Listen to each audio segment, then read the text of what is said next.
Same question same answer, लेकिन तीन अलग टीचर्स इसे तीन अलग तरीके से सॉल्व कराते हैं।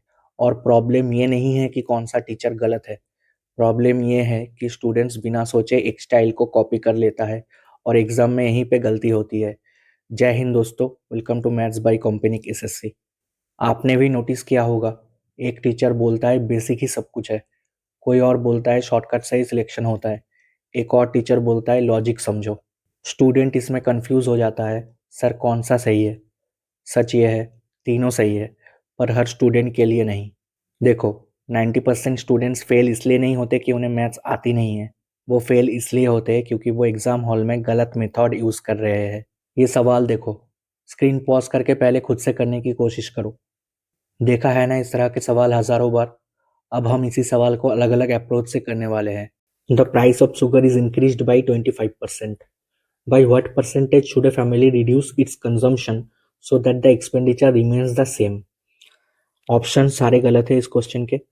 तो सबसे पहले इस क्वेश्चन को हम बेसिक से करेंगे, उसके बाद क्या क्या शॉर्ट अप्रोचेस हो सकते हैं वो हम जानेंगे। तो सबसे पहले हमें ये जानना होगा कि एक्सपेंडिचर जो होता है वो प्राइस इनटू कंजम्पशन के होता है। मान लीजिए आप 20 रुपए प्रति केजी 20 रुपए प्रति केजी के चावल खाते हैं और हर महीने 10 केजी चावल कंज्यूम करते हैं। क्या बोला मैंने, फिर से मैं रिपीट करता हूँ। आप 20 रुपए पर केजी चावल खाते हैं और हर महीने आप 10 केजी चावल कंज्यूम करते हैं, मतलब हर महीने आप 10 केजी चावल खाते हैं। तो आपका हर महीने का एक्सपेंडिचर कितना आता है? तो आप 20 को 10 से गुना करेंगे, 20 को 10 से मल्टीप्लाई करेंगे तो आप बोलेंगे मेरा 200 रुपए एक्सपेंडिचर आता है। तो एक्सपेंडिचर कैसे निकलता है? प्राइस को कंजम्पशन से मल्टीप्लाई करने के बाद ही ना एक्सपेंडिचर निकलता है। तो अगर एक्सपेंडिचर आता है तो प्राइस को कंजम्पशन से मल्टीप्लाई करने के बाद एक्सपेंडिचर आता है। तो अगर मुझे यहाँ से प्राइस चाहिए तो मैं कैसे निकाल पाऊंगा? एक्सपेंडिचर को मैं कंजम्पशन से डिवाइड कर दूंगा तो मुझे मेरा प्राइस मिल जाएगा। और अगर कंजम्पशन चाहिए तो मैं एक्सपेंडिचर को प्राइस से डिवाइड कर दूंगा तो मुझे मेरा कंजम्पशन मिल जाएगा, राइट। तो एक्सपेंडिचर जो होता है वो प्राइस इंटू कंजम्पशन का होता है। अगर मुझे प्राइस चाहिए तो मैं एक्सपेंडिचर को कंजम्पशन से डिवाइड कर दूंगा, और अगर मुझे कंजम्पशन चाहिए तो मैं एक्सपेंडिचर को प्राइस से डिवाइड कर दूंगा। ये एकदम बेसिक सा चीज है, सबसे पहले आपको ये आना चाहिए, उसके बाद हम क्वेश्चन को अप्रोच करेंगे, ठीक है। तो ये मैं मिटा रहा हूं। आई होप आपको ये आ गया होगा। अब हम क्वेश्चन को अप्रोच करेंगे। बोला गया है कि चीनी का मूल्य 25% बढ़ गया है। तो चीनी का पहले का कुछ मूल्य होगा, तो हम उसे ए रुपीज पर केजी मान लेंगे। चीनी का पहले का मूल्य ए रुपीज पर केजी हम मान लेंगे। अब किसी चीज को 10% मान लीजिए बढ़ाना हुआ, कोई चीज है एक्स, अगर 10% उसे बढ़ाना हुआ तो हम लोग 110/100 से मल्टीप्लाई करते हैं। अगर 10% घटाना हुआ तो हम लोग 90/100 से मल्टीप्लाई करते हैं। मतलब अगर 10% बढ़ाना होगा तो 100 में वो चीज जोड़ देंगे, अगर 10% घटाना होगा तो 100 में से वो चीज घटा देंगे, राइट। तो ये बेसिक सा चीज है, शायद ये आपको आता होगा। तो मैंने प्राइस पहले ए रुपीज पर केजी मान लिया चीनी का। अब 25% अगर बढ़ गया है तो चीनी का प्राइस ए इंटू 125/100 इतना रुपीज पर केजी हो गया होगा। अगर इसको मैं 25 से काट दूंगा तो ये 5 बार में जाएगा, ये 4 बार में जाएगा, तो 5/4 रुपीज पर केजी। तो मेरा चीनी का पहले का मूल्य कितना था? मैंने मान लिया है मेरा चीनी का पहले का मूल्य ए रुपीज पर केजी, और अभी का मूल्य 5/4 रुपीज पर केजी। ये मैंने काटाकुटी करके लिखा है, ठीक है। अब कंजम्पशन को कितना डिक्रीज करे कि एक्सपेंडिचर मेरा सेम रहे। अब एक्सपेंडिचर सेम मतलब आप पी से पी मान लीजिए, क्यू से क्यू मान लीजिए, आर से आर मान लीजिए, कुछ भी मान लीजिए, मतलब पहले जो है अभी भी वही रहना चाहिए। मतलब ये रेशियो है। अब रेशियो मतलब सेम रेशियो, तो सेम रेशियो मतलब ये कट जाएगा मतलब रेशियो क्या रहना चाहिए? 1:1 रहना चाहिए। मतलब आप 20, 30, 40, 50 कुछ भी मान लीजिए, मतलब पहले अगर 20 रहेगा इधर भी 20, इधर अगर 30 रहेगा इधर भी 30, तो कट जाएगा, तो रेशियो मतलब 1:1 रहना चाहिए, ठीक है। मतलब हम इसको कह सकते हैं कि एक्सपेंडिचर सेम रहेगा, मतलब 1:1 रहेगा। अब कंजम्पशन कैसे निकलेगा? कंजम्पशन मैंने आपको, ये क्या हो गया, सॉरी। अब कंजम्पशन कैसे निकलेगा? कंजम्पशन मैंने आपको बता दिया है। कंजम्पशन मेरा निकलेगा जब मैं एक्सपेंडिचर को प्राइस से डिवाइड कर दूंगा तो मेरा कंजम्पशन निकल जाएगा। तो मेरा एक्सपेंडिचर क्या है? पहले का एक्सपेंडिचर है 1, मेरा पहले का प्राइस है ए, तो ये मेरा पहले का कंजम्पशन हो गया 1/A। और मेरा अभी का कंजम्पशन क्या आएगा? मेरा अभी का एक्सपेंडिचर है 1 और मेरा अभी का प्राइस है 5A/4, तो ये मेरा अभी का कंजम्पशन आ गया। ये मेरा अभी का कंजम्पशन आ गया। तो अभी का कंजम्पशन मेरा क्या आ गया? 1/5A/4। तो इसका अगर मैं रेशियो लूंगा, ए से ए कट जाएगा और ये 4 ऊपर चला जाएगा, तो ये हो जाएगा 4/5, मतलब सॉरी 4/5। तो मेरा कंजम्पशन का रेशियो क्या आ जाएगा? 5:4, मतलब 5 से 4 हो जाएगा, मतलब एक घट जाएगा। किससे? 5 से, इंटू 100। तो मेरा आंसर क्या आ जाएगा? 20% मेरा कंजम्पशन रिड्यूस हो जाएगा। 20% मेरा कंजम्पशन रिड्यूस हो जाएगा। ये है एकदम बिल्कुल प्योर बेसिक तरीका क्वेश्चन को करने का। ठीक है, अब इसको हम और कैसे कर सकते हैं इस क्वेश्चन को? अगर इसको हम फ्रैक्शन मेथड से जाएंगे तो इसको कैसे कर सकते हैं? तो आप देखिए, जैसे 25% का फ्रैक्शन होता है 1/4। 25% का फ्रैक्शन होता है 1/4।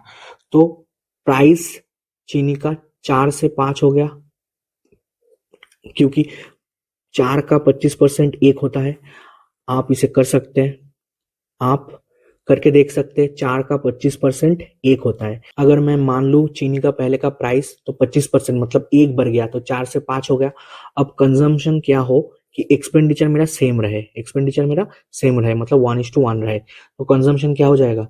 एक्सपेंडिचर बाई प्राइस, मतलब 1/4 और 1/5। अब रेशियो हो जाएगा, ये क्रॉस हो जाता है, 5:4। कंजम्पशन का रेशियो क्या हो जाएगा? 5:4 कंजम्पशन का ये रेशियो हो जाएगा, मतलब एक घट जाएगा किसके ऊपर? 5 के ऊपर, इंटू 100, मतलब 20% मेरा कंजम्पशन घट जाएगा। सेम ही आ रहा है आंसर।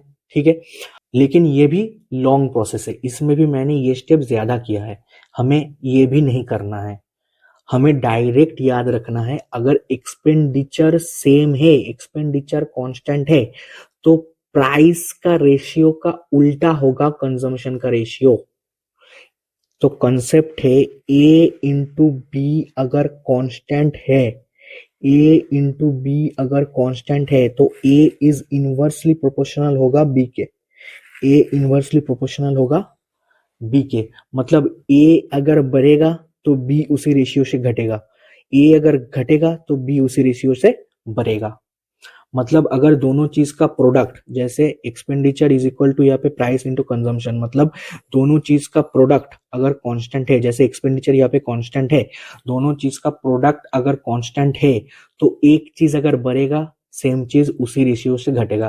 जैसे प्राइस का रेशियो यहाँ पे 4:5 है, तो कंजम्पशन का रेशियो यहाँ पे 5:4 होगा, होगा ही होगा। मुझे ये सब 1/4 1/5 क्रॉस ये सब कुछ नहीं करना है, डायरेक्ट 5:4, मतलब एक घटेगा किसके ऊपर? 5 के ऊपर, इंटू 100, डायरेक्ट मेरा आंसर आएगा 20%। ठीक है, अब इसका एक और मेथड है। एक और मेथड क्या है? Successive, A plus B plus A into B by 100, इतना परसेंटेज का चेंज आता है। ठीक है, अब इधर ए भी प्लस माइनस हो सकता है और बी भी प्लस माइनस हो सकता है। प्लस यहाँ इंक्रीज को शो करता है और माइनस डिक्रीज को शो करता है। अब यहाँ पे चेंज तो मुझे मिल गया है, चेंज मुझे कितना चेंज करना है? एक्सपेंडिचर रिमेन सेम, मतलब 0% का चेंज आया है। तो शुगर इंक्रीज कितना परसेंट हुआ है? 25%। तो ए का वैल्यू यहाँ पे 25% है। बी यहाँ नेगेटिव जाएगा क्योंकि कंजम्पशन यहाँ पे रिड्यूस हुआ है, तो बी मुझे माइनस बी ले रहा हूं मैं, प्लस यहाँ पे 25 गुना minus B divided by 100 is equal to, यहाँ पे परसेंटेज चेंज कितना है? 0, रिमेन सेम, मतलब 0% का चेंज आया है। ये फॉर्मूला में लगा देना है। तो यहाँ पे आएगा 25 प्लस परसेंटेज, या नहीं आएगा, ठीक है, ये आएगा 25 प्लस 25 प्लस मतलब 25 प्लस माइनस ये माइनस बी आ जाएगा प्लस इधर 25 ये 4 बार तो ये आ जाएगा माइनस बी बटा 4, ठीक है, इक्वल टू 0। तो ये बी बटा 4 और प्लस बी, तो 25 इज इक्वल टू बी बटा 4 प्लस बी। आप इसे सॉल्व कर लेना, बी बटा 4 प्लस बी तो 5b बटा 4, तो ये आ जाएगा 5b बटा 4 इज इक्वल टू 25, 5 से 5 बार और b इज इक्वल टू 20 आ जाएगा। तो डायरेक्ट आपका b 20% का डिक्रीज आ जाएगा। b मैंने माइनस लिया है तो ये 20% का डिक्रीज आएगा। ये ऐसे कर सकते हैं हम। तो ये मेथड 3 हो गया, ये हम लोग का मेथड 3 हो गया। और एक अप्रोच है जिसको मैं बोलता हूँ टॉपर्स अप्रोच। वैसे भी हम इस क्वेश्चन को कर सकते हैं। वो क्या, मैं उसको भी बता दे रहा हूँ। मान लीजिए मेरा शुगर का प्राइस 100 है, अब 25% इंक्रीज हो गया तो 100 का 25% 25 ही होगा, तो 100 से कितना हो गया 125 हो गया। अब इसी को मैंने अगर कंजम्पशन मान लिया, अब इसी को मैंने अगर कंजम्पशन मान लिया, 100 से मेरा प्राइस, ये मेरा प्राइस है, प्राइस 100 से 125 हो गया। अब इसी को मैंने अगर कंजम्पशन मान लिया तो मेरा यहाँ पे चेंज मेरा दिख जाएगा, ठीक है। तो कितना चेंज है मुझे निकालना होगा, लेकिन टोटल एक्सपेंडिचर का कितना चेंज हो रहा है, टोटल एक्सपेंडिचर का 100 का 100 ही रह रहा है, एक्सपेंडिचर में नो चेंज। तो एक्सपेंडिचर में 100 का 100 ही रह रहा है, एक्सपेंडिचर 100 का 100 ही रह रहा है। तो अब मैं देखूंगा कंजम्पशन में कितना चेंज आया, 125 से 100 हो गया, मतलब 125 से 100 डिक्रीज कितना हुआ 25 का, किसके ऊपर 125 के ऊपर इंटू 100। तो 25 से कम 25, 25 5 जा तो 1/5, तो कितना परसेंट हो जाएगा 20%। ये मेरा आंसर हो जाएगा डायरेक्ट।